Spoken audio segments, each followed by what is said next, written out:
in her previous marriage.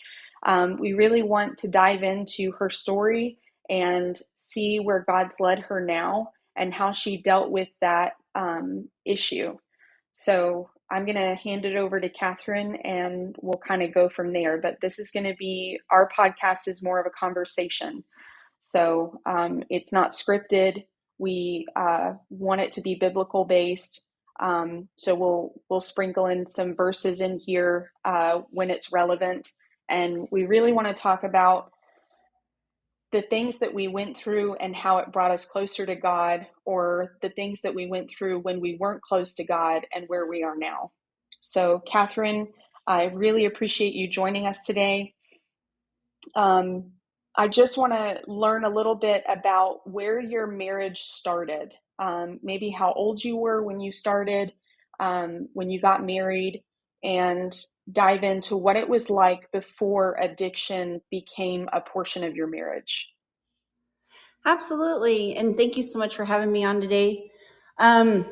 So I had actually moved to another state for a new job, and I was completely alone in this new area. It was right during COVID. So I did this huge move to a whole other state across the country, left my family to work on a dream project. And while I was there, I had met some friends at a dog park, and they actually had a party, and my ex-spouse happened to walk in, and he was absolutely beautiful. I immediately walked over because all the other women there were absolutely dolled up, and it was a pajama party. So I looked like I was in my pajamas. So I introduced myself, and we had some amazing conversations. And before he left, he had gotten my number, and we ended up going on our first date, and it was wonderful. I mean, this is during COVID, so it was very minimal, but it was very easy to be around him. I didn't have a whole lot of serious relationships through my 20s and my early 30s, just because I was so focused on my career, and I kind of had some trust issues, and I was super scared to be in anything serious. The thought of marriage and kids tend to give me panic attacks. Yeah. So we ended up dating for months, and he actually lived about 2 hours away from me. And when I really knew that we loved each other is he would show up in the middle of the week, 2 hours away after a 12-hour shift, just to come see me. And he would leave at 4 a.m. to get to his work on time. But just having that night, I never had somebody make that kind of effort before. Yeah. Okay.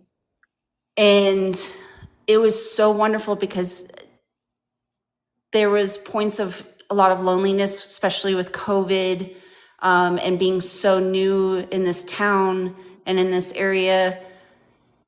And we just really clicked. I ended up taking him on a little weekend getaway. That was always my test, because if I couldn't stand you after a couple of days, I was like, yeah, this isn't going to work.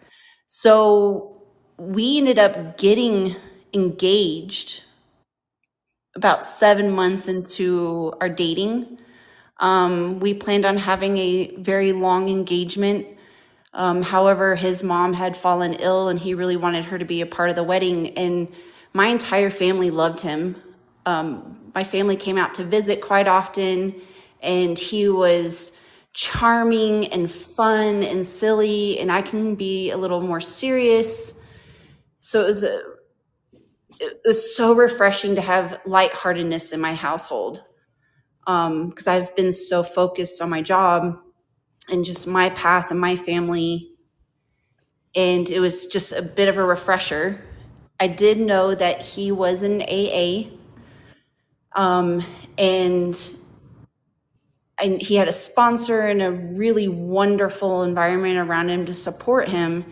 And I had known a couple of stories here and there of some of his drinking problems, but I never really knew the extent until we actually got married. We ended up getting married 1 year after we had our first date, because it was kind of sweet. We ended up setting our date to the day that we met. And we had this beautiful wedding during COVID. We had it really small. We had intimate family, and it was absolutely gorgeous. I got to be in the snow in the mountains, which I always loved.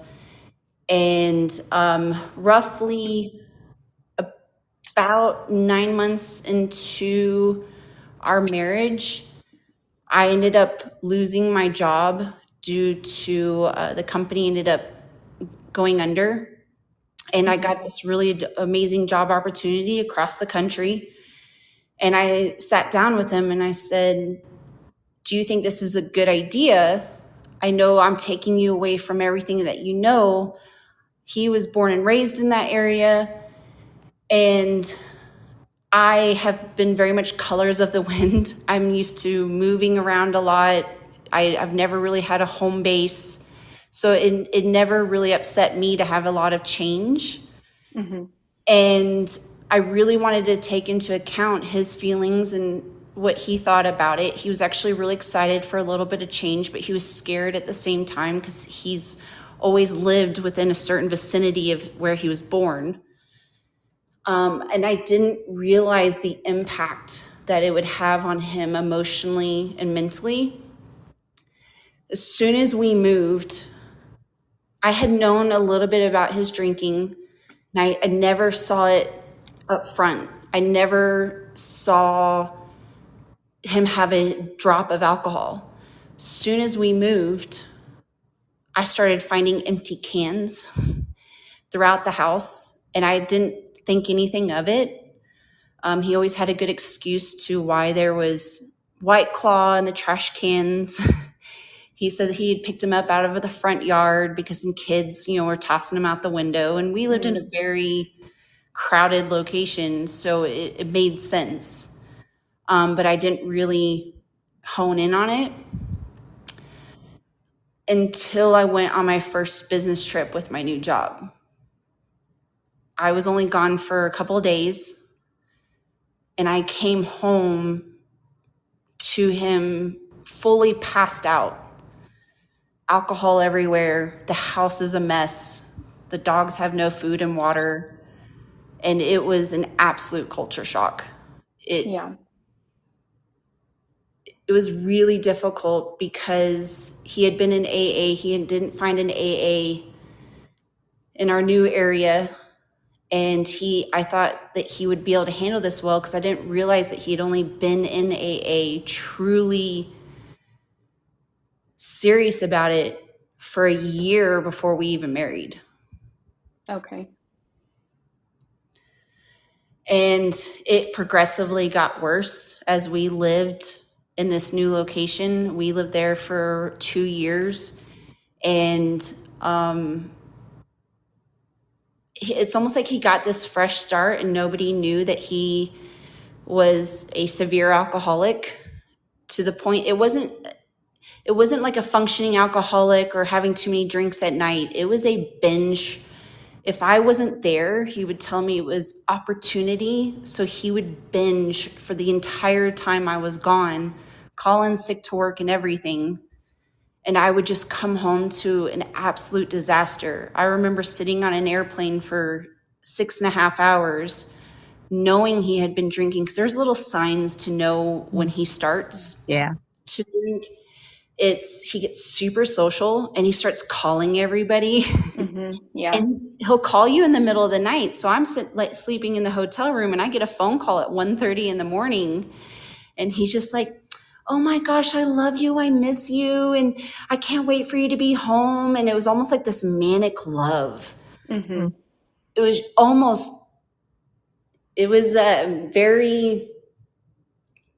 was a little much, to be honest. It's like, you don't talk to me on like that on a normal basis.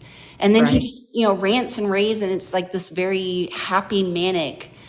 And on the entire flight, because I had a really early flight home, the entire flight, I was sitting there just stressing in that airplane. I was sweating to such a degree that I was almost sick to my stomach going, oh my gosh, what am I going to come home to? I've been gone for 4 days.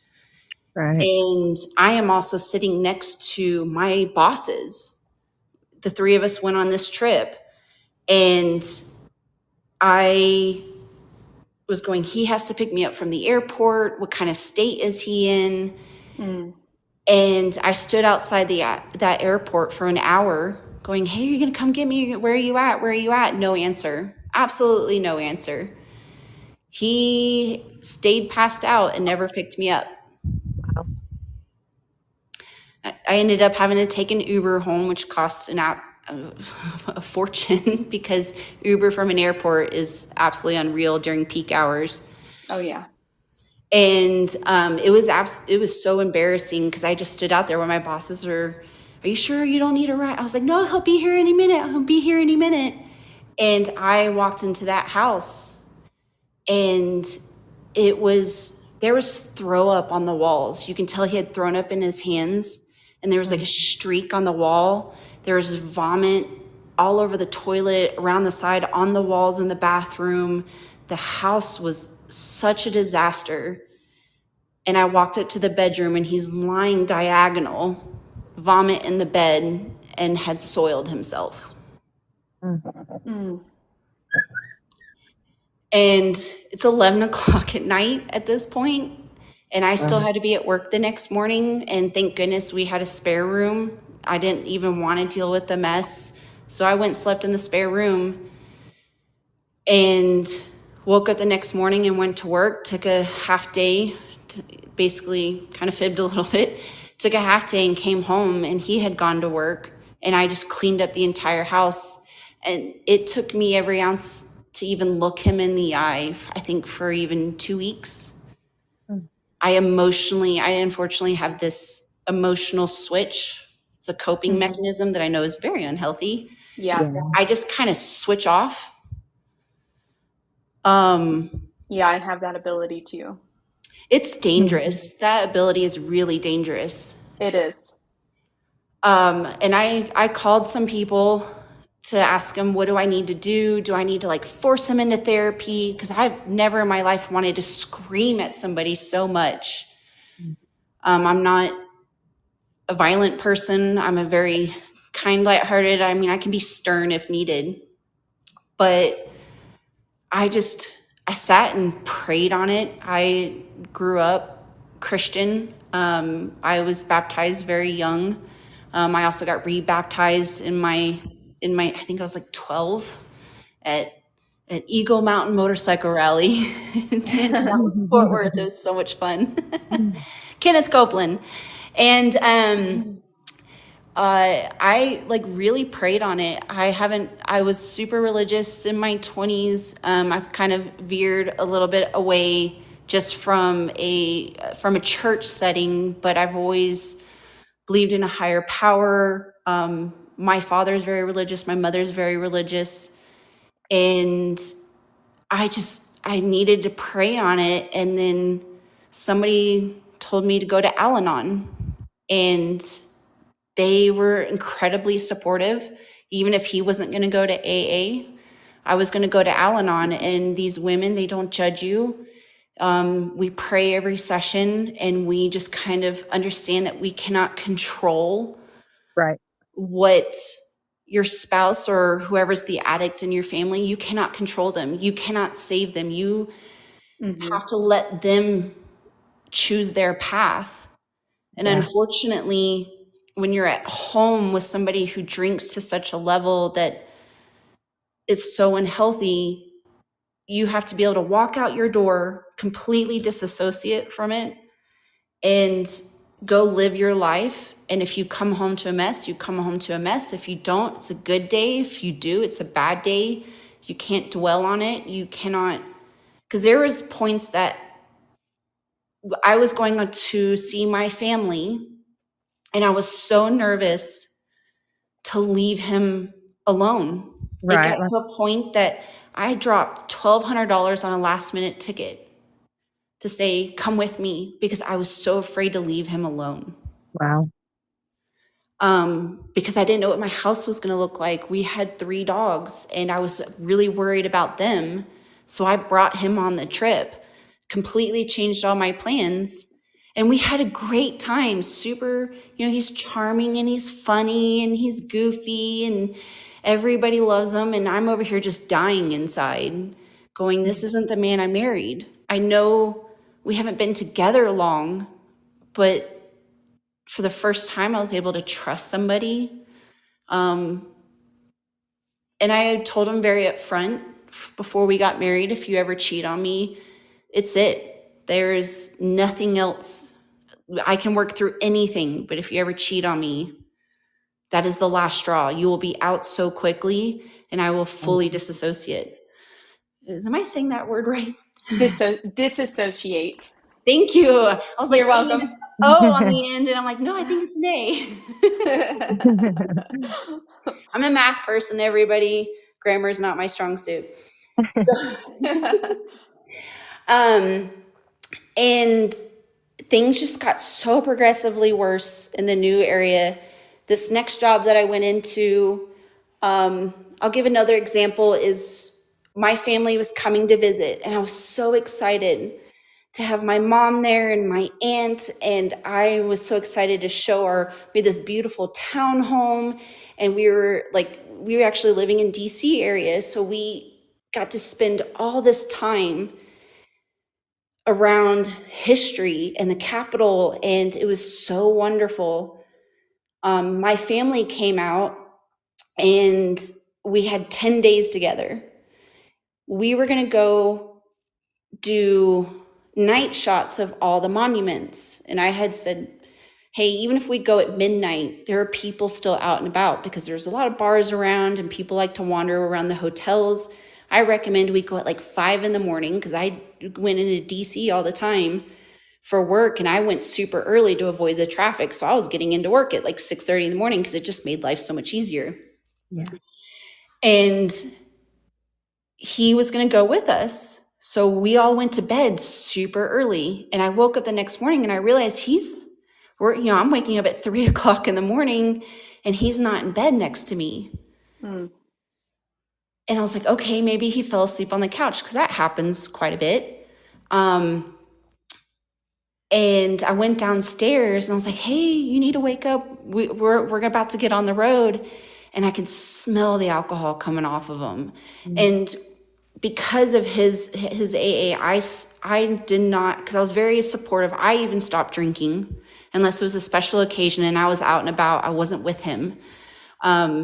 So I love a glass of whiskey. Oh, I love whiskey. But I have like 1 or 2 and then I'm done. So I completely took that joy that I had and completely removed it to support him. And I realized this is where I hate Uber. Uber allows you to order alcohol and have it delivered any time of the night if the store is open. And he found that he could deliver Uber. They didn't ring the doorbell and he could secretly drink. Well, my whole family is in town and he is so drunk. And I was so angry that I made him go with us. I made him. And then I made excuses for him the whole time. To my mother's face, to the people I love, I made excuses for him the entire morning because he was passing out everywhere. You could smell it. We ended up going to the DAR building and he passed out on my purse while we were all hanging out. And my parents didn't say a word, but I was just sitting there making so many excuses for him, which for me was absolutely horrible. I felt like once the drinking started, all I did was make excuses. That's all I did. I always stood up for him around everybody. That was not healthy. That was not the correct approach, looking back on it. And even then, in front of my family, he would drink, and it constantly got worse.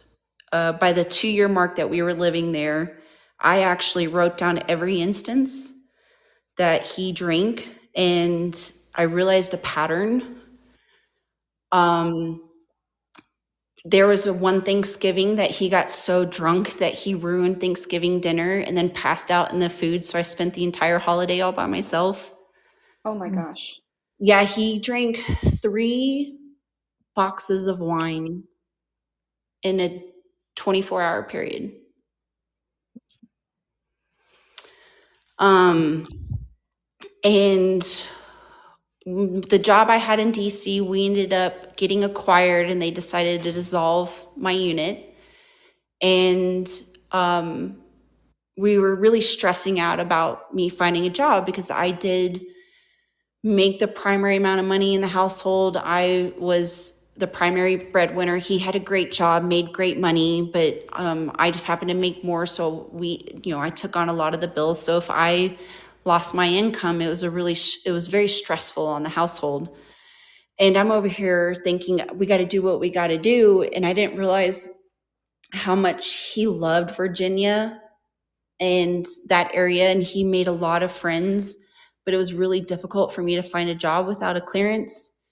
And Mm-hmm. DC, it's really competitive. It's all about your networking, who you know. And I hadn't really developed that yet. And he suggested that I go home. And by that point, the alcohol was so horrible. I could probably tell you a million stories of the alcohol, but things just really got to a point that I didn't want to touch him. I didn't want to talk to him. I kind of avoided him. I ended up staying at work later because I couldn't look him in the eyes because it was so stressful for me. And I was at the point, I was like, I really think we need to go to church again. Al-Anon was really helping me out. I was living my life and stop trying to cater to him. I really wanted to start going back to church. I thought that would be really helpful for him because I think where we left his hometown, that he lost a really good foundation that kept him sober. He lost his family and his friends and his sponsor. And I didn't realize the impact that would have. I'm not giving excuses. I'm just trying to kind of sympathize with his side. No, absolutely not. I think what people don't realize is for actual addicts, they relapse after large moves, big changes in jobs. They tend to relapse because their foundation is shaken. So they feel like when there's major changes, they tend to relapse. That's a common thing. And I am so naive to that because in my family, my parents never drink. My dad may have, it's the 80s. My dad may have had a beer driving home when it was legal. Yeah. And we're sitting in the front of his truck and, we're driving a whole up and 5 miles from his job because his job that he had, we went to work with him all the time. And my mother never drank. We did not have alcoholism in our family. And I was so naive because I'm over here going, I can have a drink and just put it down. Right. There's times at a bar I don't even finish my beer. I don't understand. I could not understand and mentally fathom Right. this concept of addiction.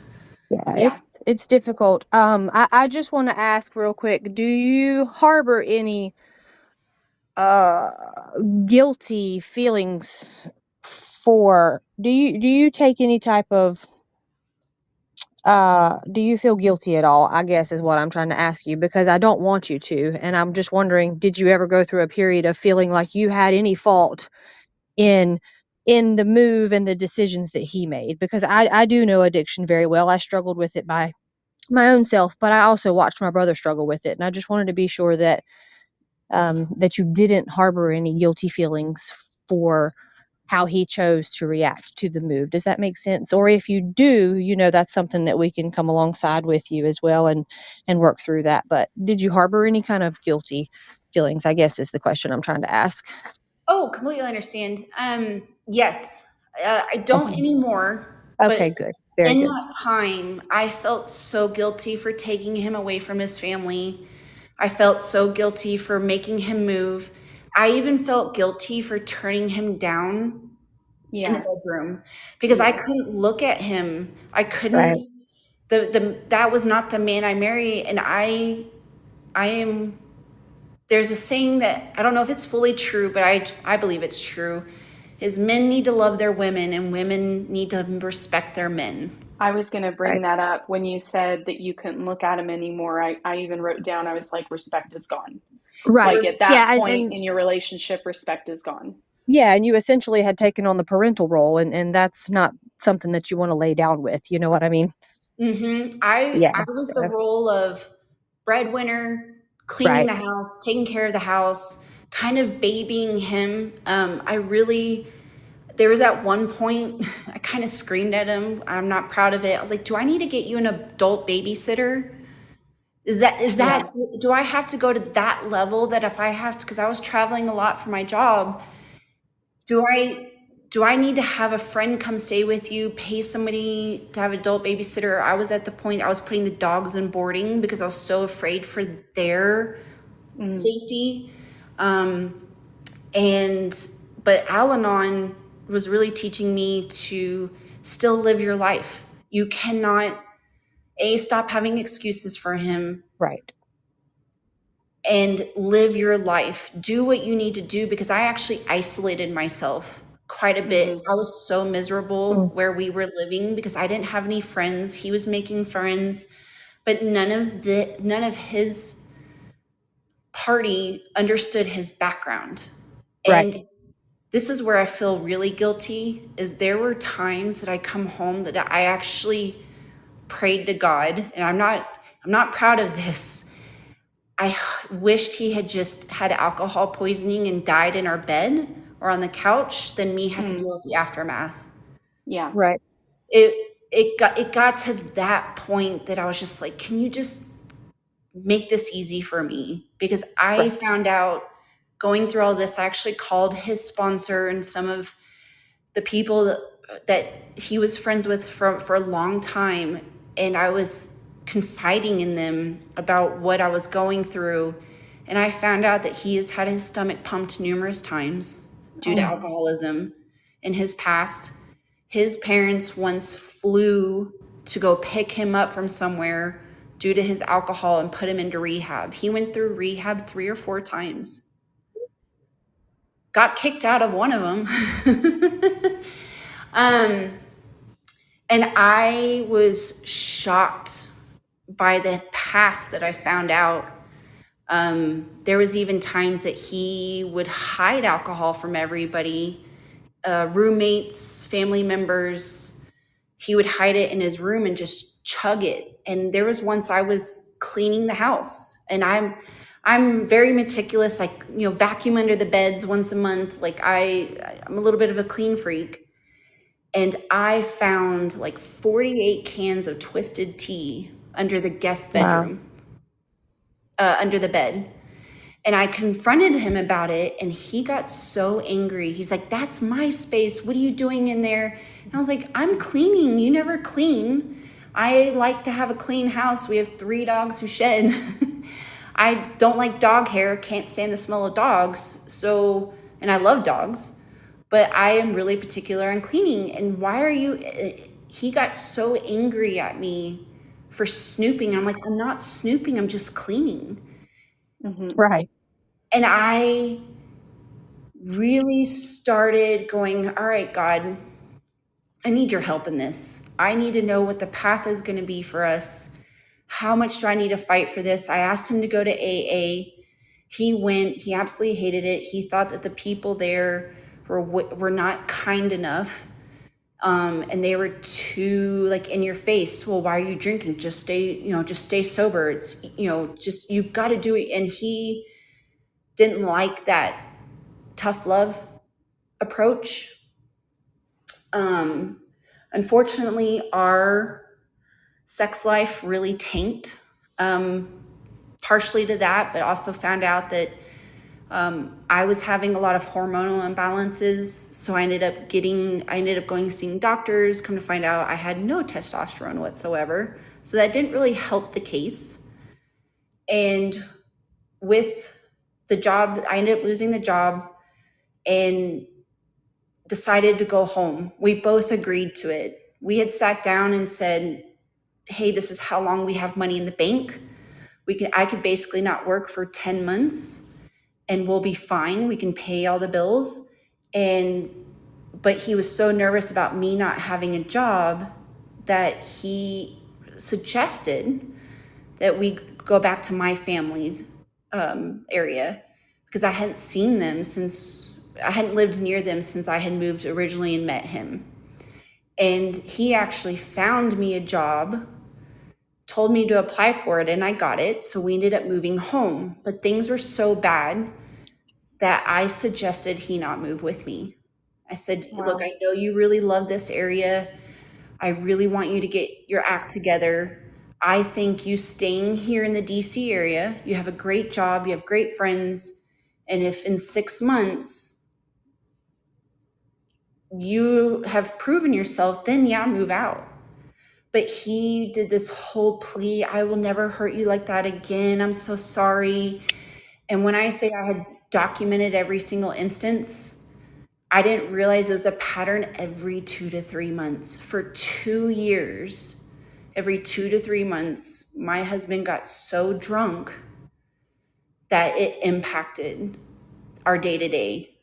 And seeing that pattern is what really opened my eyes. And the only reason why I looked into that pattern is I had prayed and I said, God, what do I do? And he went, write it down, write it down. Wow. And so when I approached him about not coming with me, he begged and pleaded, I don't want to leave you. I love you. I come to find out that, and realizing he was very codependent on me. I'm a very independent person. I fix everything in my house. I don't really ask for help. I'm almost ultra independent. I don't like asking people for help. I'd rather pay money and have it resolved. Like if my parents want to come and help me move, I feel guilty over it. I feel so guilty for asking for help. And he was the opposite. People would, like, his tires were bald ones. And one of his friends just paid for him to get new tires on his car. And it was such a shock for me. So he was very codependent on everybody that's around him. There wasn't much independence. So I think that also lowered the respect. Mm-hmm. Well, he really wanted to come with me to Texas. So we went. And I said, okay, you come to Texas with me. You have to get your act together. You need to go to AA.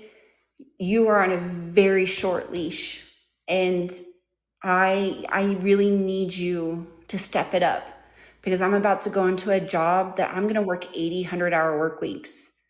I'm going into this project that, had to get completed. And we both knew that we were going there basically to be workaholics. And things actually were doing all right. Things were actually doing really well. And I was really excited for it. He was going to AA and we were doing quite well. The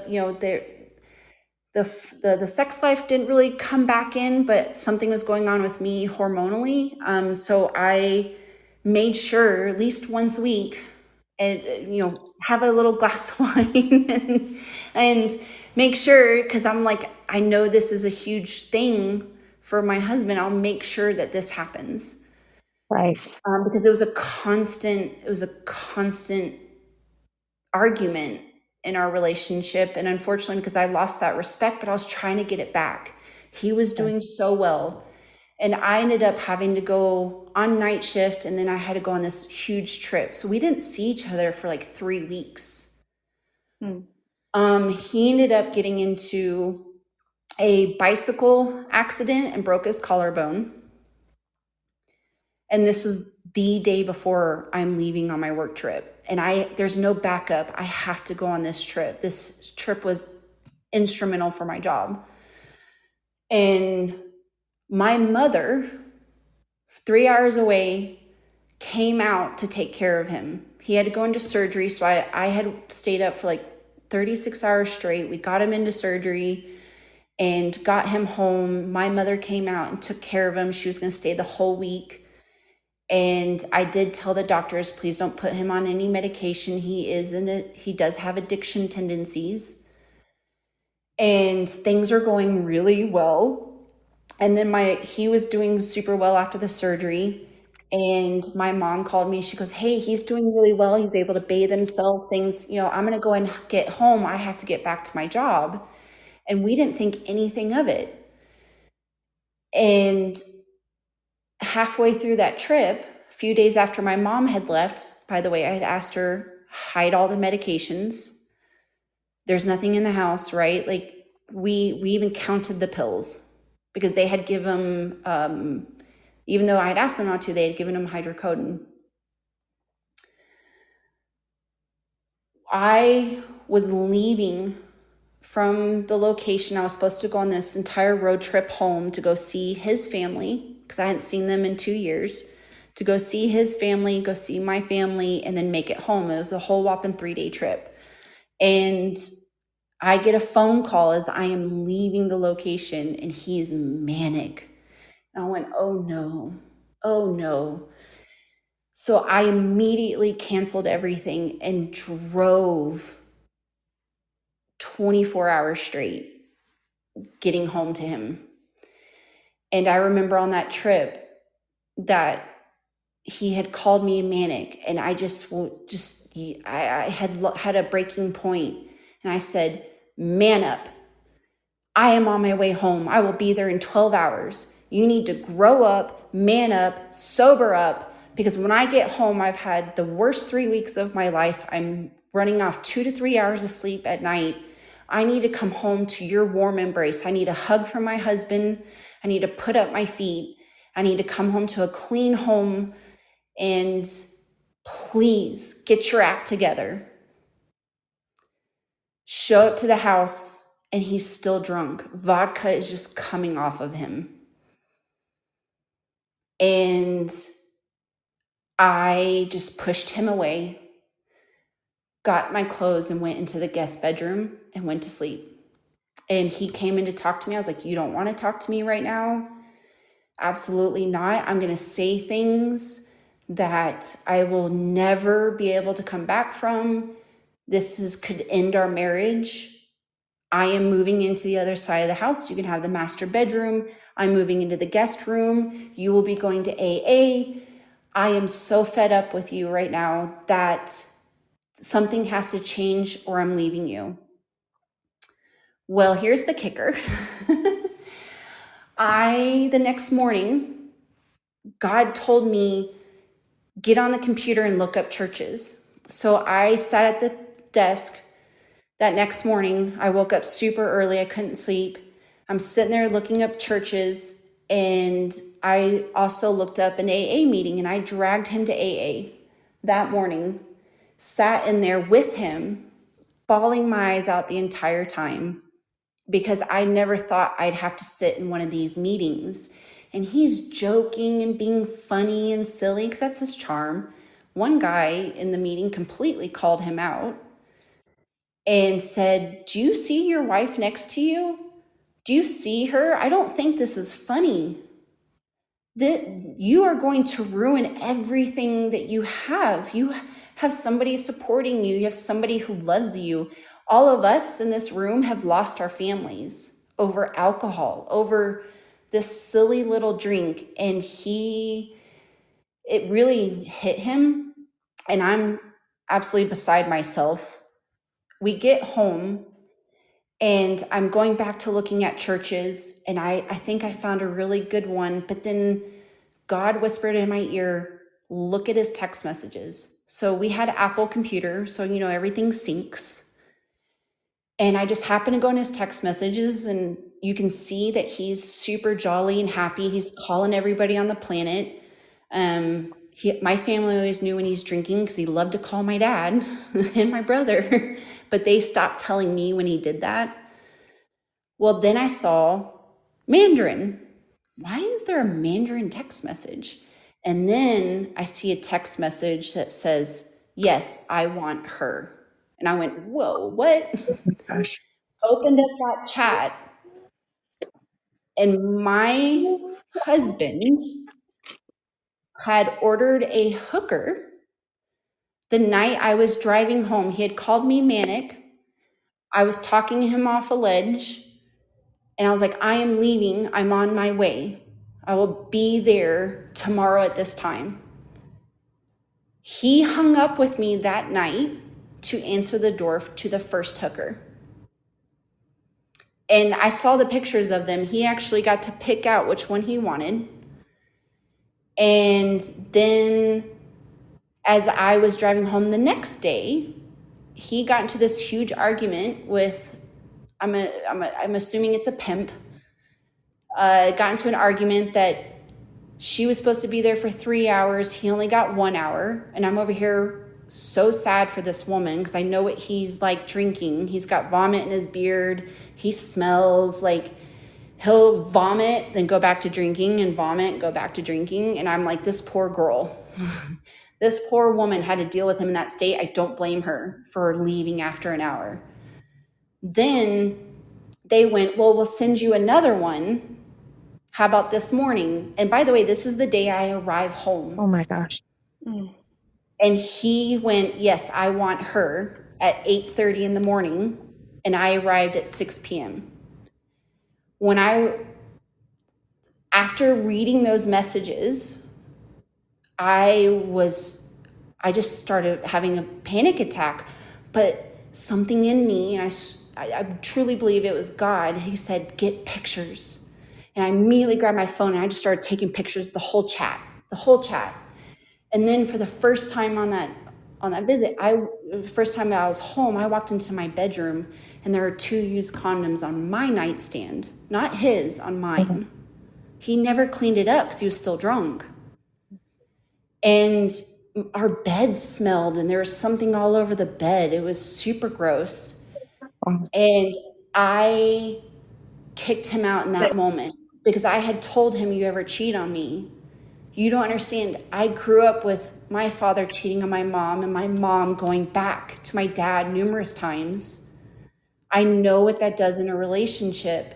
And I was willing to go to church with him, to AA with him, and basically really work this out. But then he tried hiding it from me. And I broke so much to the point I had panic attacks every night for about 4 days. My stepfather, who's an amazing man, drove all the way 3 hours away in the middle of the night, showed up to my house, changed my locks, helped me put up security cameras. He and my mother stayed with me for 3 days. And I thank God I got those pictures because Texas is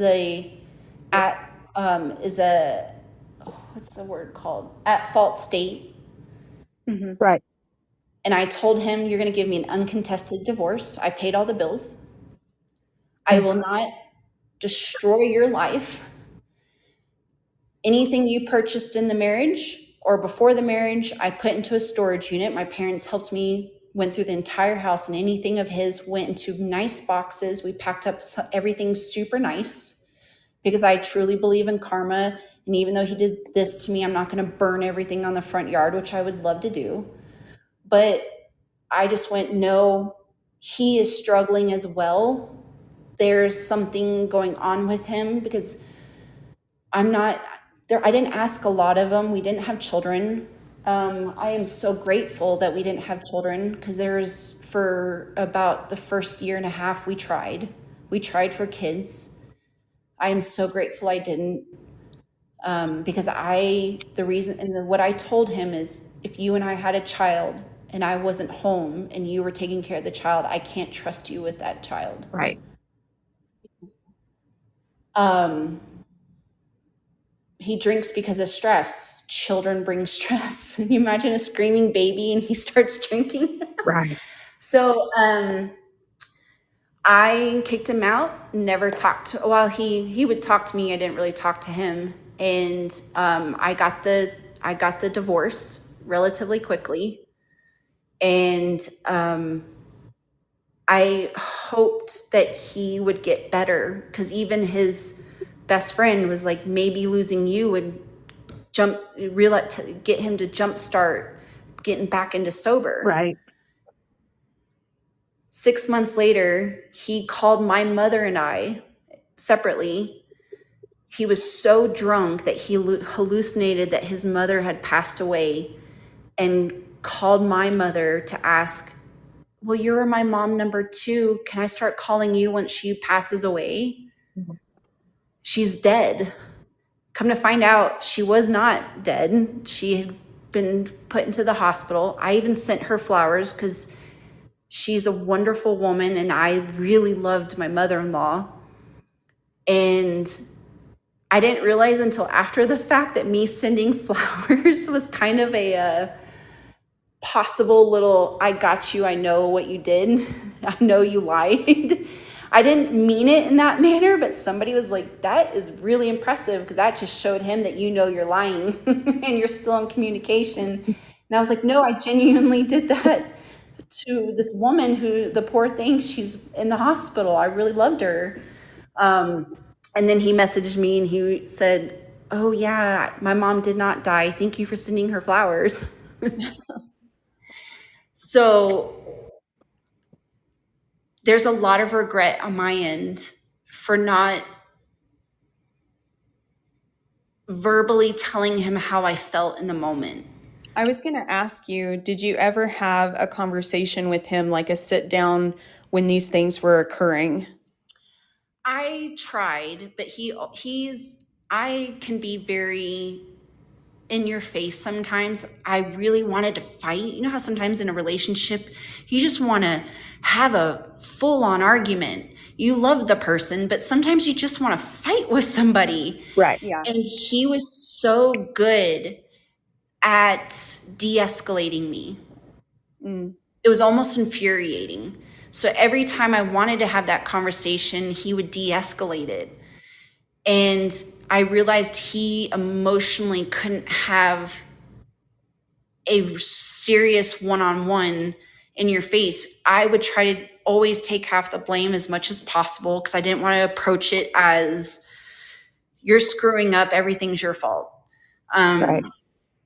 That never works for anybody, but I never really got to truly say how I felt. I really believe I should have brought us into counseling way earlier in the relationship, especially through this hard time. But with Al-Anon, he had to make the choice. Right. Absolutely. But I would offer it out, but then he would never make those steps. And I regret not doing that. I really do regret it because I think things could have been a lot better for the both of us.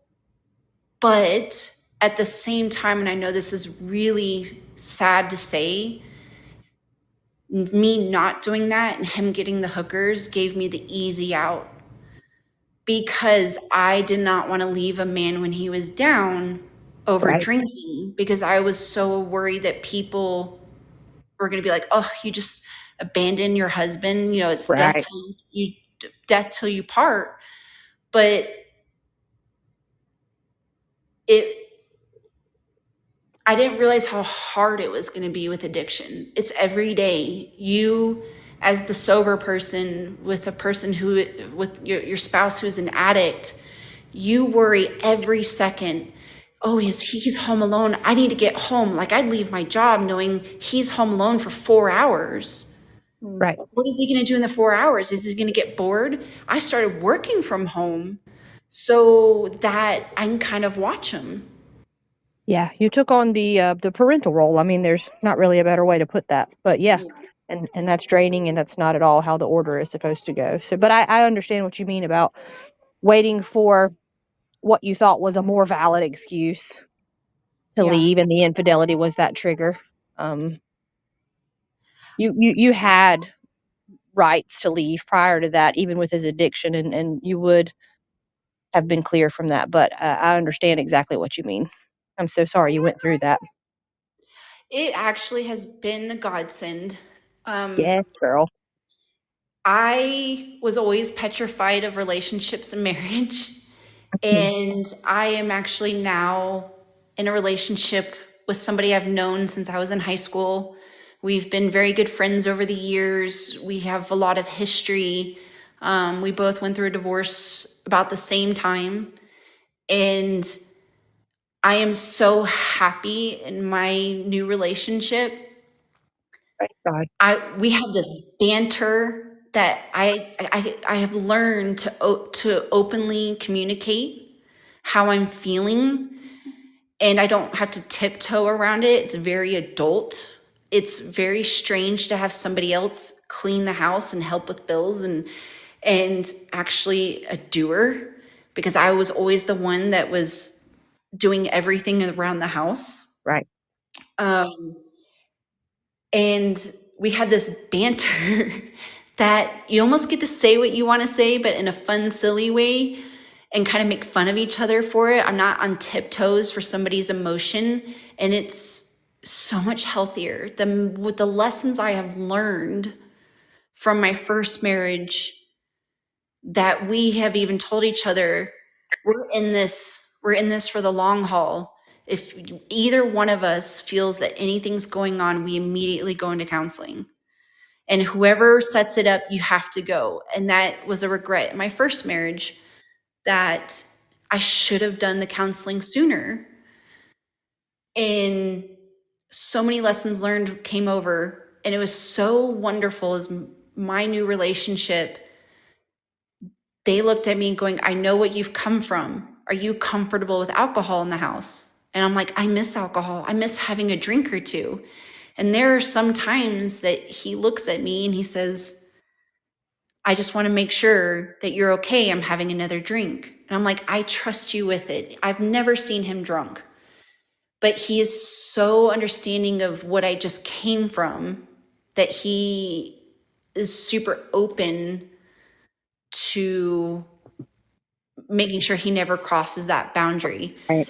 If he wants to have a little night out with the boys and get a little drunk and come home, I'll go get him from the bar. I'm not worried about him being an alcoholic, but he's very sensitive to the previous relationship I just left. Wow. Yeah. That's wonderful. It's incredibly wonderful. And we both know the worsts of the worst in our history. We sat down one night and talked through everything, and it was freeing to be able to talk to your partner about everything in your past without judgment, and to kind of like release that that burden that if they found out in 10 years of, I did this in my 20s, I'm not proud of it, and they just judge you for it. There's no judgment between us, where I didn't have that in my first relationship. And the fact that my ex-husband never told me the extent of his alcoholism, I realized he hid that from me because he didn't want him to know to that extent, but he kind of hid it in a way that I may have extended the wedding out. I may have gone into counseling. I may have looked at it differently. Right. So there's no secrets in my current relationship, which is so wonderful. But I will say, anybody who has been married or even has a family member with addiction, I give all of you kudos, because I had no idea it was like that. Yeah. And having God in your life, if you're in that kind of situation, go to church, have a group, have a foundation, have a support system, because unless they do the work, you're in for some really good days and in for some really, really bad days. And you really need to have a strong faith to get through that. Sometimes there's plenty of people who are married to alcoholics who they stay together for a very long time, male or female. But I don't think addicts ever really know the impact that they have to the people around them. I finally got to tell my ex-husband how miserable I was and what was the impact that he had on me. And I think because he sent me a whole letter about basically doing an amends. And I got to tell my truth to him. And it was such a shock to him. He's like, but I thought we were so happy. I was like, no, we were happy our first year of marriage, that honeymoon phase, but then the demon came out. Right. And I hope that he gets his act together because he's a truly wonderful man. He is a joy to be, when he's sober, he is very charismatic. He is funny. This man has cardio endurance that he could have been one of the top Ironmen in his 20s. Like, he is a freak of nature. He can go run a half marathon with never training, right? But his alcoholism has held him back all of his years, and finding this out after the fact. I should have known this before going into the marriage. I think I would have definitely had a different approach. And also I should have done my homework before going into my next marriage. And before I get married again, I would like to do counseling. I would like to kind of, with my current relationship, we've already had all the secrets come out. Right. And I think if you want to go into a really healthy marriage, those are really good things to do. Yeah, I think absolutely. that one of the things we're going to talk about in these podcasts is questions to ask and things to know before taking the step to union. Right. Yeah, and in courtship, you shouldn't be spilling all of your guts, right, in the very beginning. But there should be some serious conversations that as your relationship progresses. Yes. Yeah, as it gets more serious, I think that the conversation should take a turn into the more serious realm. Mm-hmm. Mhm. And Catherine, real quick, I wanted to add, when you were mentioning the addiction and him as a sober person being so wonderful, because of my experience with addiction and with my brother especially, addiction is a soft spot for me, because it doesn't discriminate.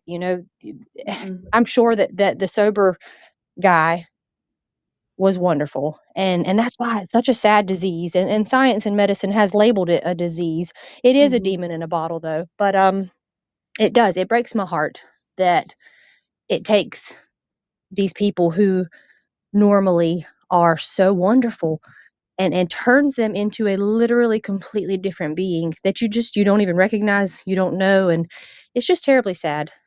So it really is, because we had a really good life. right. I make good money. He made good money. We were doing these amazing, like, little weekend getaways and going on these little trips. And if you went onto our social media, you'd think we were like the perfect little Right. couple.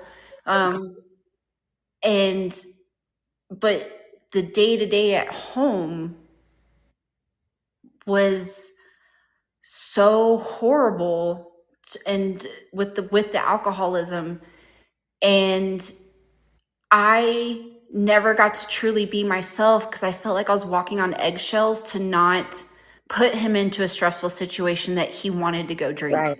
I felt like I couldn't have that conversation and really sit him down.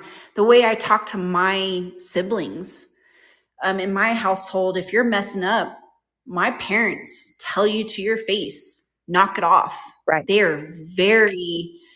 They do not tiptoe around it. And I didn't get to be that side of me of going, like, a perfect example in my current relationship, if he's a little moody, I look at him going, can you knock it off for the day? If you're going to be moody, go downstairs or go do something else. Like, I'm not tolerating this right now. And I just walk away. And it's so freeing to get to say, hey, you can be in your mood. Everybody has a mood, but I'm not going to deal with it. We were once on the phone and he just got a little upset about something. And I was like, hey, I do not deserve this. I'm hanging up. You can call me when you've calmed down. That's wonderful. So freeing. So It's very so much so. freeing. Boundaries, girl. Boundaries and the word Boundaries. no. I was Oh just my about to goodness. say that. Yeah, boundaries are They so are huge. liberating. Yes. Yeah. But getting to actually say your piece without starting a fight. There's an adult level that you can have a conversation of going, hey, I don't really like how this is, or, you're not going to talk to me that way. Where with my ex-husband, I never got to say my piece because I felt like I was constantly walking on eggshells. Are you okay? Everything all right? How are you feeling today? And I got so sucked into making sure that he was comfortable. I completely lost of myself and my independence. I'm a very colors of the wind person, and I like happiness and joy and going to see, having friends and going out and doing things. And I lost that side of me in my first Yes. marriage. And And it's a slow fade too. I'm sure you know what I mean. it's a very slow fade. You don't realize who you are. Right. I didn't realize 2 years of what I went through changed me as much as it did. Mm. Yeah. So I wanted to share some biblical verses of alcoholism and kind of go from there. So Ephesians 5:18 says, "Do not get drunk on wine, which leads to debauchery. Instead, be filled with the Spirit." So debauchery refers to excessive indulgence in sensual pleasures, often associated with immorality, corruption, or vice, things that lack self-control. Proverbs 21 says, "Wine is a mocker, strong drink is raging, and whoever is deceived is not wise." This one really speaks to me because I have to say, in my marriage, in my time of drinking, every time that I've ever gotten into a real battle with my spouse, a real argument or fight, it's been when we were drinking. Yes. It always comes up when we're indulging. Yes. Galatians 5:21 says, it says, "Do not envy drunkenness, orgies, and things like these. I warn you, as I warned you before, that those who do such things will not inherit the kingdom of God." It lists drunkenness among the behaviors that separate people from God's kingdom. So I'm not saying that you can't drink, but it's the way that you are responsible for drinking that can separate you from God. And it sounds like your ex-husband was definitely separated from God. So I would say that you were with someone that was a non-believer or someone that was definitely far from God. And that is a difficult relationship to balance when you are a believer. And I know Andrea has a lot more to say about just going through something with someone that has addiction. But that's just a really, really sad and hard road to take on. So I'm sure that you have some regrets on, I wish I would have known this before. I wish I would have dug deeper. So I can definitely see that. Oh, absolutely. And even handling certain situations with more grace and patience and understanding. He is not fully at fault. There's some things that I could have done a lot better. Unfortunately, I just told his side. But I should have listened a little bit more and understood that when somebody is an addict and you make critical life changes, you need to get them the support they need if they're willing. You can't force anybody into it. You can only control how you react to it. But if they're starting to stress out because of a big move, don't look at them going, suck it up. This is normal. Yeah, but I understand where you were coming from, right? So you deal with some things for so long and all of a sudden you become more callous to it and you start to get irritated with it. And you think, since I'm not an addict and I can handle alcohol and I can do this and I can do that, then you should be able to as well. So it becomes a part of just trying to get through the situation that you're in the best you can. And we're not perfect. So I don't think that you should look back and say, I regret not dealing with it Right. better. I think that I think you dealt with it in the best way that you could at the time with what you were given. Like an example is, I think in my mind, and I might be wrong, but I see the story of you cleaning up after him as an enabling, because he didn't get to take care of his own mess. Right, right. And I just want to add on to that real quick. And Catherine, just know that we say this with love, and this is not in any way condemning you, because I've done this. I spent years doing this and cleaning up after people, and I didn't know at the time that it was enabling. I thought it was love, or hey, I just got to get it done. But yeah, that's actually something that stood out to me, because me 2 years ago, I would have still been doing that. I would have still been picking up after that person. But me today, through growth, praise the Lord, me today would be like, this is what you caused. You're going to be cleaning this mess up. Does that make Yes. sense? Yeah. Oh, Yeah. absolutely. I should have let him clean up the mess that he dealt with or that he created. Um, even after the whole hooker incident, I cleaned the whole house. Wow. I threw out all the sheets and I, sanitized everything, including my couch. I don't God know bless why I you, decided to girl. sanitize the couch, but I will say that I should have forced him to take accountability. My family should have been able to call him out that day when they were visiting.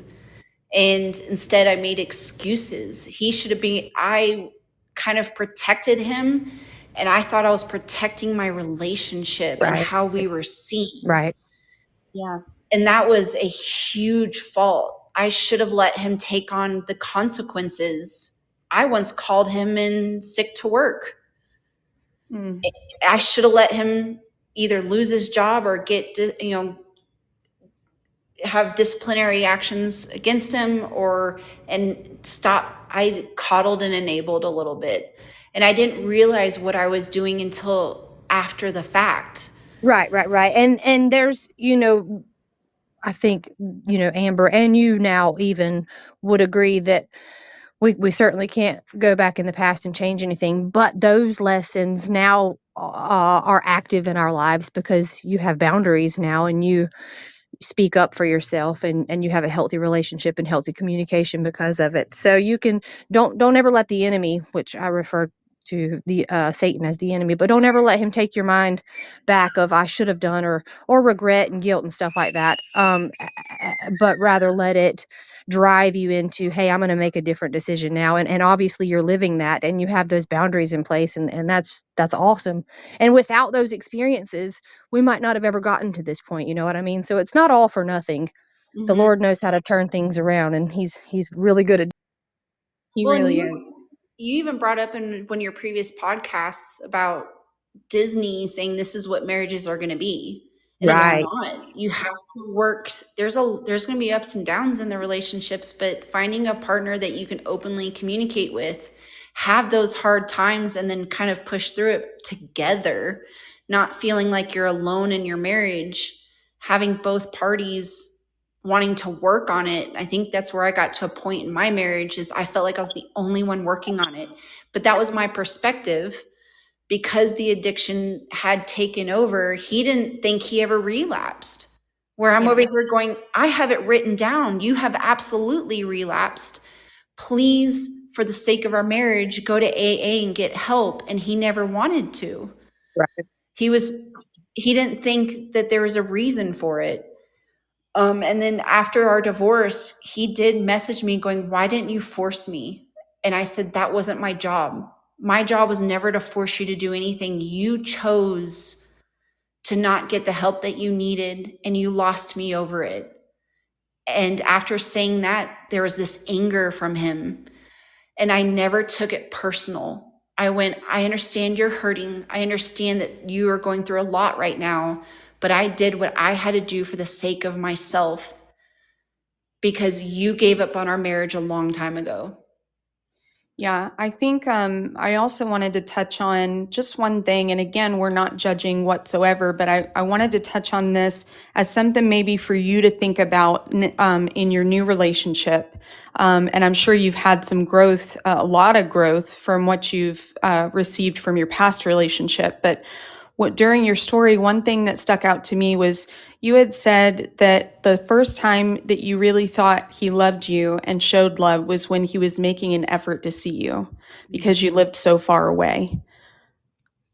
Can you kind of elaborate on why you thought that was love and why you saw that as love? Oh, absolutely. So when I would date, I'll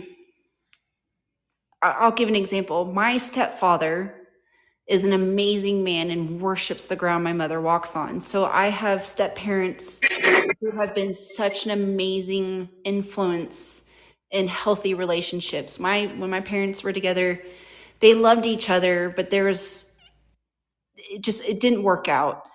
And my stepfather went to these links for my mom. He had the flu. We were in a wedding. My uncle ended up in the hospital. And because we were going through so much, we were dealing with somebody who's practically on their deathbed and a wedding. We're in another state. He drove overnight to my mother just to be there for her.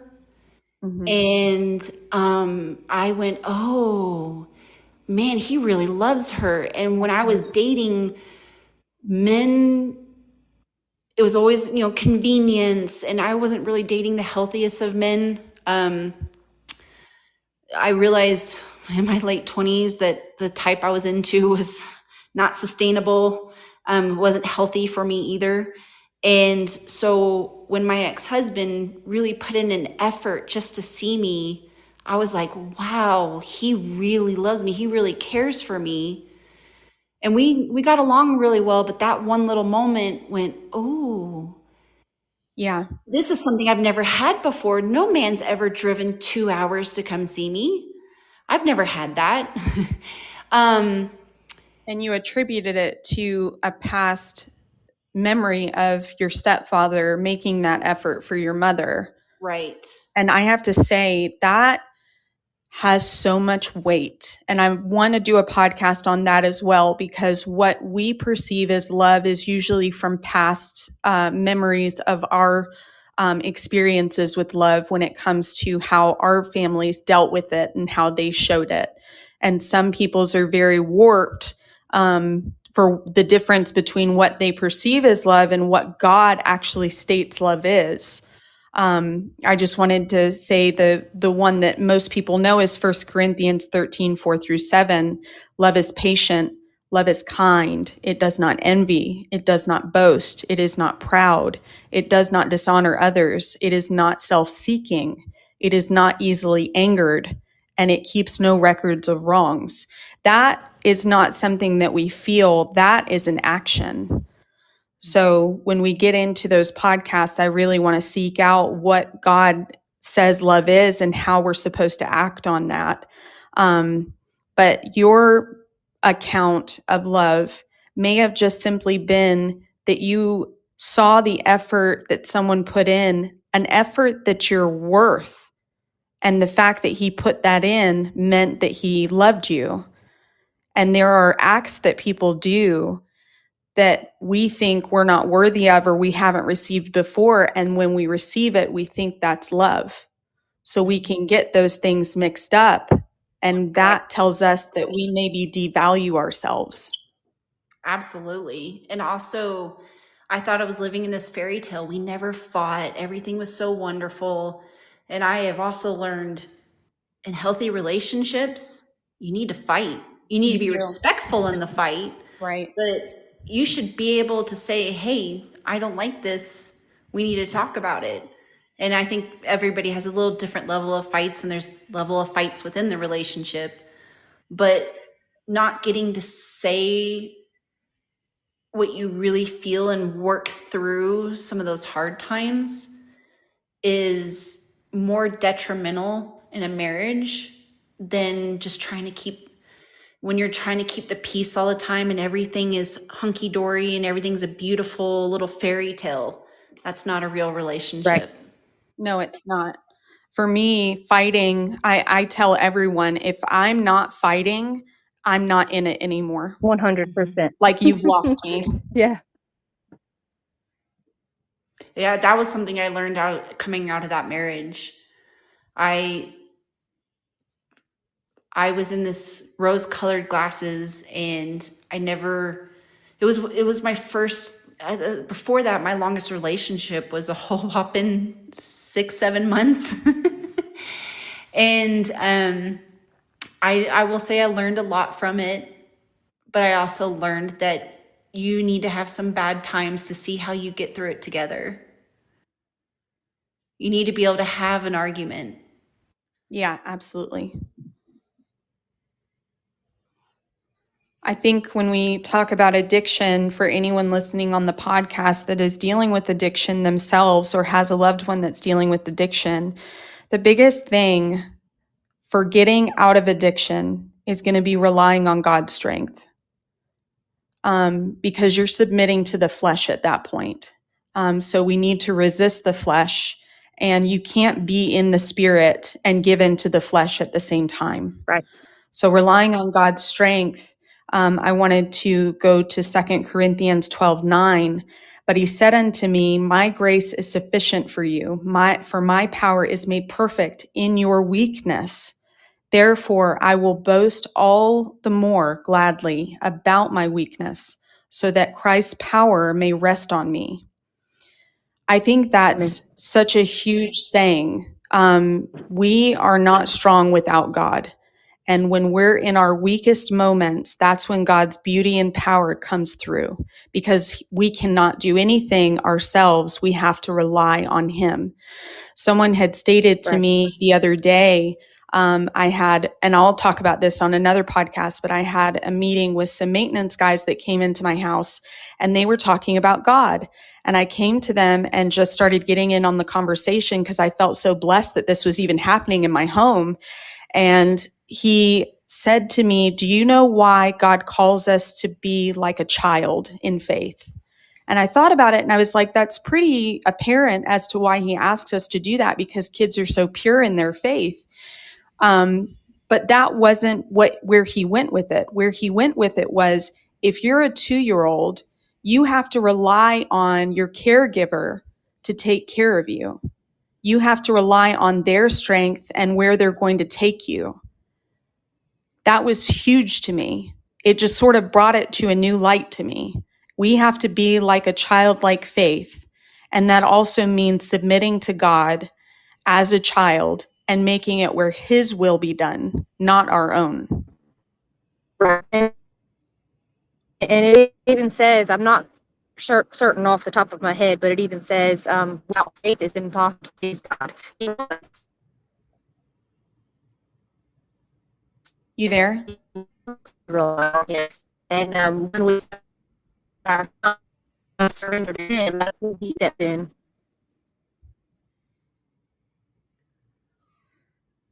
You there, Andrea? I am, yes. Can you hear me now?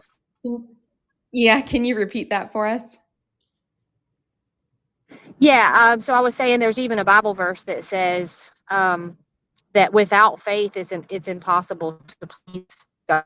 He wants us to rely on him. He desires that relationship where we lean into him and rely on him fully.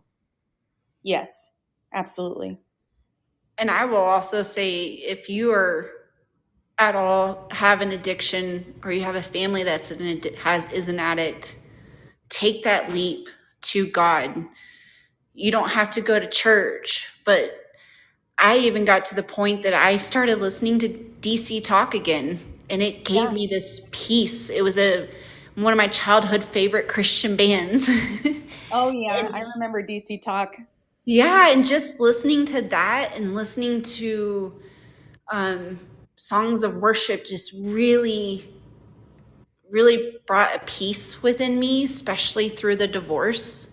Mm-hmm. And now that I have moved from where we had gotten divorced, and I'm actively looking to have a church again, and that's something that I have to do for myself. And with addicts, taking a leap even to God, AA does do prayer, and they do talk about God in there. Taking that leap is that first step. You think you have a problem, you don't know how to, you're scared to even try and and change your way. It's little baby steps, but that first sleep is instrumental. It is. Andrea, do you have anything else you want to add before we close out? Can y'all hear me now? Because I'm back into a bad service area. Yeah, we can hear you. Oh, okay. Yeah, I just wanted to first thank you, Catherine, for your the little bit of testimony that you did share with us. I know from personal experience a lot of those things that you went through, and it's extremely difficult. And when you were talking about maybe having a baby with your first husband and it didn't happen, the first thing that came to my mind was praising the Lord for unanswered prayers, because I he was swear. looking out for you. In the long run, he has an eternal picture and a bigger picture, and he can see that that's just not the person that you needed to be with. And none of that is wasted, because you have grown through it and learned some really valuable lessons. And the love that you showed him and gave him, that's not something that's ever wasted, because he needed it. He needed it at the time. Mm-hmm. But it's wonderful how God works, and he has placed someone else in your path Mm-hmm. to show you what genuine and true love and communication and a healthy relationship is supposed to be like. Yes, because I have no animosity to my ex-husband at all. He opened up a world that I had no idea I was even capable of. And he may have only been in my life for short 4.5 years, but it showed me that I am capable of a long-term relationship. I am capable of love and work towards a healthy marriage, because I thought I'd be single my whole life out of choice. But now it's a lot of lessons learned into my new relationship, and God has a path for you. You may not like it in the moment. You may go through some struggle and some hardships, but if you trust in him, he has a beautiful path for you. You just have to trust it. Amen. Can I Mm-hmm. can I read to you real quick Jeremiah 29:11? That's the verse that came to mind when you said that. Y'all may know it Absolutely. already, but for our listeners, it is, for I know the plans I have for you, declares Oh the yeah. Lord, plans to prosper you and not to harm you, plans to give you hope and a future. And man, that's so hard to surrender, especially when we haven't yet met him yet. But when you do meet him, even with that relationship of knowing him, it's so hard to put down our own plans and surrender to him. But my goodness, every single time I do, he shows me something greater than any plans my little finite mind could have ever come up with. Amen. Absolutely, because the relationship I'm in with now, it's with somebody that I have loved since I was 17. Timing never lined up.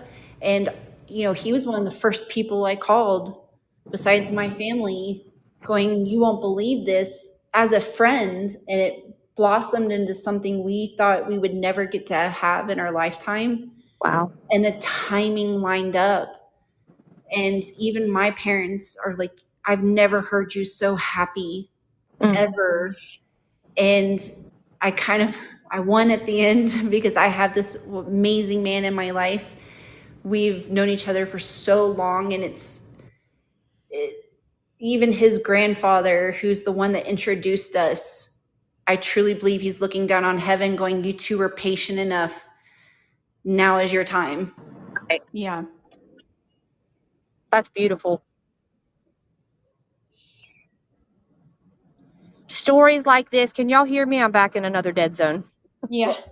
Okay. Stories like yours are so inspiring, and I appreciate so much your vulnerability. I know Amber and I spoke on that, I think, in our first podcast, but sharing this, there's somebody out there that's in a relationship like what you just described, and this gives them hope and it gives them strength, to realize that, it's not everybody is our assignment, you know what I mean? So maybe this will give them the courage and the strength to go ahead and pull that trigger, proverbially speaking, and step out and get away from things like that. If it's not a healthy relationship, we have one life to live on this side of heaven, and there's just no time to waste in being in situations like that you're not getting fed daily and respected and honored and cherished like God has in mind for us.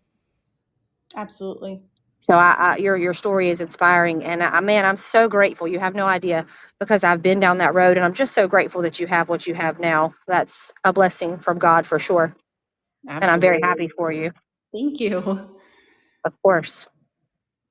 All right, ladies, I think we're going to wrap it up here. For our listeners, anyone dealing with addiction or has someone dealing with addiction and you don't know where to turn, we can find the resources for you, or at least be a shoulder to lean on. So please reach out. My phone number is 910-759-9163. You can reach out anytime and I'll get back with you. You can also reach out through our email at boundbygracepodcast@gmail.com, or through Facebook at Bound by Grace Podcast Group.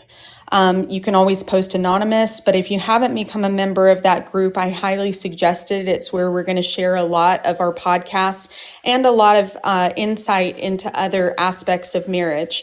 But if you are struggling or you know someone that is, please reach out and we'll find you resources, or at least lend a helping ear. Absolutely. But I really appreciate Catherine for taking her time to share this incredible story.